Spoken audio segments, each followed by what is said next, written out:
এই, আরে কি করছেন আপনি? মাথা ঠিক আছে আপনার? আরে আজব তো, পাগল নাকি আপনি? মরতে যাচ্ছিলেন কি জন্য? নাও, একে তো এত বড় একটা বোকামি করতে যাচ্ছিলেন, তার উপরে ড্যাব ড্যাব করে তাকিয়ে আছেন। ভ্যাম্পায়ার নাকি আমি? ডোন্ট ওয়ারি, রক্ত খাবো না আপনার। একে তো সুইসাইড করতে যাচ্ছিল, তার উপরে ড্যাব ড্যাব করে তাকিয়ে আছে। Thank you. দেখেন, আমি জানি না আপনি কে, তবে এতটুকু জ্ঞান তো দিতেই পারি যে আপনার কষ্ট যতদিন আপনার ভেতরে চেপে রাখবেন না, সেটা বিষ হয়ে ভেতর থেকে আপনাকেই খেয়ে ফেলবে। এখন বলুন, এই বোকামিটা কেন করতে যাচ্ছিলেন? ডোন্ট ওয়ারি, আমি কাউকে বলবো না। আর বলার মতো তেমন কেউ নেইও আমার, না পরিবার না বন্ধু, শুধু আমি, আমার ক্যামেরা আর আমার ওয়াটার বটল। আমি প্রেগনেন্ট। ভালোবেসেছিলাম, বিশ্বাস করেছিলাম, কিন্তু ভাবিনি সে ভালোবাসা এইভাবে শাস্তি হয়ে ফিরে আসবে। আমি তালুকদার পরিবারের মেয়ে। আমাদের পরিবারের সমাজের নিয়ম না মেনে কিছু করে ফেলা মানে সবার কাছে একটা লজ্জা হয়ে যাওয়া। আমার পরিবার, যারা বলে মেয়েরা হচ্ছে ঘরের সম্মান, আর তারা যখন জানবে আমি বিয়ের আগেই ভেবেছিলাম এখান থেকে ঝাঁপ দিলে হয়তো সব ঝামেলা এখানেই থেমে যাবে। না প্রশ্ন, না অপমান, না দোষ, কোনো কিছুরই সম্মুখীন হতে হবে না। ভিতরের চিৎকারটা এখানেই থেমে যাবে। এখান থেকে ঝাঁপ দিলে আপনার চিৎকার থেমে যাবে সে ব্যাপারে তো কোনো সন্দেহ নাই, কিন্তু যার জন্য আপনি এখানে আসলেন সে তো দিব্যি ঘুরে বেড়াবে, রাইট? কোথায় সেই হারামজাদারা? কোথায় আপনার বয়ফ্রেন্ড? কোথায় সে? তাহলে তুমি যাচ্ছ? আমি এই সুযোগটা কোনোভাবে হাতছাড়া করতে চাচ্ছি না, চাই না প্রজেক্ট। এটা আমার ফিউচারের জন্য খুবই দরকার। আর আমাকে আমাকে দরকার নেই তোমার? তুমি কি একটা বড় ভেবেছো তুমি চলে গেলে এরপর কি হবে? আচ্ছা, তুমি জানো যে আমি তোমার জন্য কি ভাবি না ভাবি, কিন্তু আমি যদি এখন বিয়ে ঠিক করি তাহলে আমার সব গুলিয়ে যাবে। যদিও আমি এর বিপক্ষে, কিন্তু আপনি চাইলে তো। একজন মায়ের পক্ষে নিজের সন্তানকে মেরে ফেলা এতটা সহজ না। জীবনের এই মুহূর্তে এসে আমি সত্যিই জানি না আমার কি করা উচিত, কোথায় যাওয়া উচিত। তাহলে আমি বলবো আপনি বাড়িতে চলে যান, কারণ সেটাই হবে যেটা আপনার তাকদীরে লেখা আছে। না না, আমি বাড়িতে যেতে পারবো না। বাড়িতে গেলে আমার ওদের পছন্দ মতো বিয়ে করে নিতে হবে, যেটা আমার পক্ষে সম্ভব না। আপনি আমাকে বিয়ে করতে পারবেন? হোয়াট? সত্যি না, মিথ্যে। আরে বুঝাই বলেন না, আমি কিছু বুঝতে পারতেছি না, মাথায় ঢুকতেছে না কিছু আমার। ধরুন আমি আপনাকে স্বামী সাজিয়ে আমাদের বাড়িতে নিয়ে গেলাম, কিছুদিন পর আপনি ওখান থেকে চলে যাবেন। তখন তো আমার সন্তানের পরিচয় নিয়ে কেউ প্রশ্ন তুলতে পারবে না। তারপর রাফিজ যখন আসবে তখন বিয়ে করে নেব।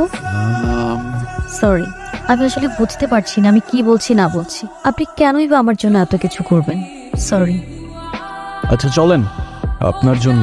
মা হবেন না আপনি, একজন মায়ের জন্য এটুকু তো করাই যায়, বলেন? আসেন আসেন, আর ভেবে লাভ নেই।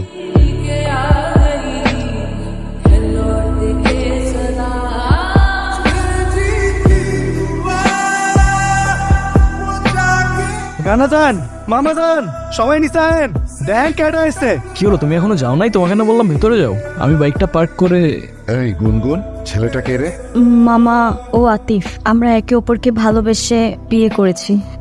দেখছেন ভাইজান, আপনার আদরের ভাগ্নি খানদান বংশের পরিচয় না জেনে একটা ছেলেরে বিয়ে করে আনছে। আমার তো মনে হচ্ছে যে দুটোকেই আমি গুলি করে মেরে ফেলি। আব্বা, আমি আমার ভাগ্নিকে ঢাকায় পাঠিয়েছি কেন? লেখাপড়া করাতে। ও বড় বড় ডিগ্রি নিয়ে আসবে, সনদ নিয়ে আসবে। ও কি এনেছে? হ্যাঁ এনেছে, একটা কিছু তো এনেছে। ও বাড়িতে একটা বনশিয়াল নিয়ে এসেছে। ছে! কিছু বলবা? এই সব কিছুর মধ্যে আমি একটা জিনিস বুঝলাম না, তুমি এইসবে রাজি কেন হলে? এত বড় রিস্ক যদি কেউ জানতে পারে তাহলে তো তোমারও তো একটা জীবন আছে। আমার জীবন তো রিস্কের উপরেই চলে, আর তাছাড়াও সবার লাইফের পূর্ণতাতেই তো কারোর না কারোর একটা ইম্পর্টেন্ট ক্যারেক্টার থাকে। তো কে জানে, হতে পারে খোদার তরফ থেকে তোমার লাইফের সেই ইম্পর্টেন্ট ক্যারেক্টারটা আমি। Thank you. তোমার মতো মানুষ তাকদীরে থাকলে হয়তো জীবনটা অনেক সহজ হয়ে যেত। আসসালামু আলাইকুম নানু ভাই। ওয়ালাইকুম। আসসালামু আলাইকুম মামা। আরে বাবা, সালামের উত্তরটা তো দিবি। তোর সব ধন সম্পত্তি তো আর চায় নাই। ওয়ালাইকুম সালাম। আমার ভাগ্নিকে তো বিয়ে করেছ, তা বউকে কি খাওয়াবে? সকাল বেলায় এক বাটি প্রেম আর রাতের বেলায় এক বাটি ভালোবাসা, তাই তো? আরে মামা, আমারই তো বউ, কতটুকুই বা খাবে বলেন? সমস্যা নেই। আর তারপরেও যদি কম পড়ে যায়, একজনেরটা না হয় দুজনে ভাগাভাগি করে নেব। যে সমস্ত মানুষের পকেটে টাকা থাকে না, তারা সবসময় এই সমস্ত ফালতু কথা বলে। ফালতু কথাকার। আচ্ছা, আপনি কখনো ভেবেছেন, আপনি যেমন আপনার ভাগ্নিকে একটা লাক্সারিয়াস লাইফস্টাইল দিয়েছেন, সেটা একটা কৃষক কিন্তু তার সন্তানদের দিতে পারেন। তার মানে কি সে তার সন্তানদের ভালোবাসেন? তা ভাই, তোমার পরিবারে কে কে আছে? ছোটবেলাতেই একটা অ্যাক্সিডেন্টে সবাই চলে যায়। তারপর আমাকে রেখে আসা হয় এতিমখানাতে। সেখান থেকে অবশ্য একজন ভদ্রলোক আমাকে নিয়ে গিয়েছিলেন, বেশ ভালোই বাসতেন আমাকে। তার কিছুদিন পর সেও চলে গেলেন। তারপর একটু একটু করে কিছু টাকা জমিয়ে অনলাইনে ক্লোদিংয়ের বিজনেস শুরু করি। সেখান থেকে আমার লাইফের টার্নিং পয়েন্ট শুরু হয়। আর আমার নিজের একটা রেস্টুরেন্টও আছে মুর্শিদগঞ্জে, আলহামদুলিল্লাহ। তবে আমি বিশ্বাস করি যে জীবনে টাকা দিয়ে সুখ কেনা যায় না, যদি না সেই সুখ তাকদীরে লেখা থাকে। এটা আমার সবচেয়ে প্রিয় জায়গা। ছোটবেলায় এখানে বসেই আকাশে ঘুড়ি খুঁজতাম, আর যখনই মা বাবার কথা মনে পড়তো একা একা বসেই কাঁদতাম। তুমি জানো পরিবার কেমন হয় আমি তো ভুলেই গিয়েছিলাম। প্রথমবারের মতো যখন তোমার বাড়িতে ঢুকলাম না, সবাইকে দেখে কেমন যেন অদ্ভুত লাগছিল। কারণ আমি কখনো কল্পনাও করিনি যে একটা বাড়ির ভেতরে ঢুকলে এমন নতুন একটা দুনিয়া খুলে যেতে পারে। তোমার মামা যতই রাগ দেখাক, আমার কেন যেন মনে হয় তোমাকে অনেক ভালোবাসেন উনি। মামি যখন নিজ হাতে প্লেটে খাবার বেড়ে দেয়, তখন মনে হয় এটাই হয়তো মায়া। আর নানু ভাই যখন চোখে চোখ রেখে ভাই বলে ডাকেন, তখন মনে হয় আমি আর একা নেই। আমি তো শুধু অভিনয়ের নামে এসেছিলাম।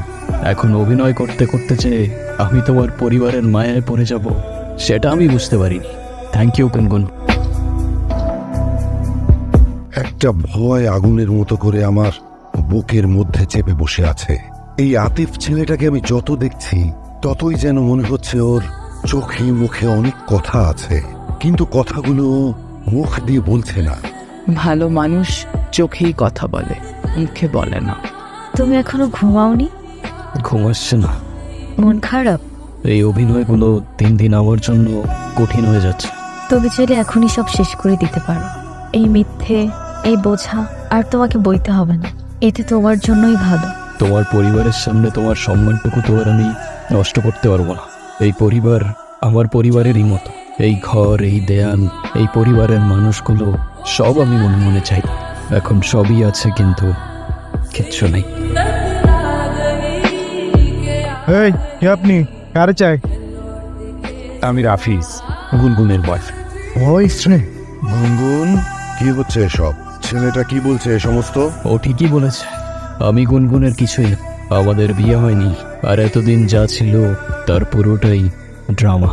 গুনগুন রাফিজকে ভালোবাসে, কিন্তু ও জানতো আপনি এই সম্পর্কটা কখনোই মেনে নেবেন না, তাই ও আপনাকে কখনো বলার সাহস করতে পারেনি। যখন আপনারা গুনগুনের জন্য বিয়ে ঠিক করতে ব্যস্ত ছিলেন, তখন ও লড়ছিল একা। আর ওর ভালোবাসার মানুষটাকে বোঝানোর চেষ্টা করছিল যে আমাকে বিয়ে করো, না হলে আমি অন্য কারোর হয়ে যাব। কিন্তু সেদিন সেই মানুষটা চলে গিয়েছিল, আর তার সঙ্গে অনুর ভরসাটাও হারিয়ে গিয়েছিল। আর তাই ও দাঁড়িয়েছিল একা একা মৃত্যুর কিনারায়। তবুও আপনাকে কিছু বলার সাহস করতে পারেনি, কারণ ও জানে আপনি ভালোবাসায় বিশ্বাস করেন না। আর তাই সেদিন আমি এসেছিলাম কোনো অধিকার নিয়ে না, বরং এই মেয়েটার সম্মান, একটা নিষ্পাপ, ওর ভালোবাসা আর মর্যাদাটা বাঁচাতে। আমি ওর কিছুই না, আমাদের মাঝে কিছুই নেই। এই সবটাই ছিল অভিনয়, আর এই অভিনয়ের শেষটাও আমি লিখে দিয়ে যাচ্ছি। চলে যাচ্ছি আমি। যদি কোনো ভুল করে থাকি মাফ করবেন সবাই। আতিফ, আমি তোমাকে মিথ্যে বলেছিলাম। আমি প্রেগনেন্ট না। রাফিজ চলে যাওয়ার পর আমি নিজেকে একা করে রাখতে চেয়েছিলাম। ও চায় না গিয়ে ওর ভুলটা বুঝতে পারে, আর বারবার মাফ চাইতে থাকে। তবুও আমি জানতাম সব শেষ। মামা নানুর দেওয়ার সময় তখন পেরিয়ে গেছে, কিন্তু এরপর শেষ একটা সুযোগ হয়ে আসলো আতিফ। ও ভেবেছিল আমি আত্মহত্যা করব, কিন্তু আতিফের কেউ না থাকা, অন্যের জন্য ভাবার কারণে আমি প্রেগনেন্সির মিথ্যে নাটক সাজাই। রাফিজের যাওয়ার সময়টার কথা ভেবেই আমি আতিফকে মিথ্যা বলি। প্যারা নাই ছিল, এই মিথ্যেটাও তো তোমার ভালোবাসার মানুষকে পাওয়ার জন্যই বলেছিলে না।